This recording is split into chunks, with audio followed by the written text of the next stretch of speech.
bërit mundur ligjin për investimet strategjike. Keni parë ju ndonjë investitor strategjik të huaj që ka ardhur në Shqipëri gjatë këtyre viteve?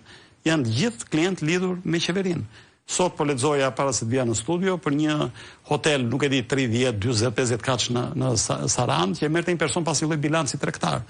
Të gjithë janë persona ose ish politikan, ose politikan aktual, që kemi dhe në Parlamentin e Shqipërisë, ose njerëz të lidhur me ta. Ose njerëz të lidhur me ta. Pra nuk ka asnjë lloj investitori strategjik në formën e një marke apo brandi ndërkombëtar. Ne flasim sot për investimet e huaja në Shqipëri dhe qeveria deklaron që ne i morëm dikur me 700-800 milion euro në ditë, kanë shkuar 1.5 miliard apo 1.4 miliard.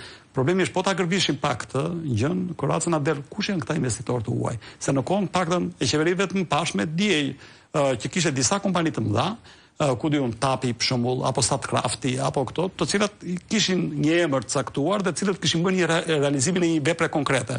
Tani cilat janë këto? Është investimet në real estate, janë 30%, që pjesa më dërmuese e tyre janë paratë drogës, para të krimit të organizuar dhe nga e dim ne këtë. Është spekulative kjo, është konspirative apo është realiteti? Është realiteti.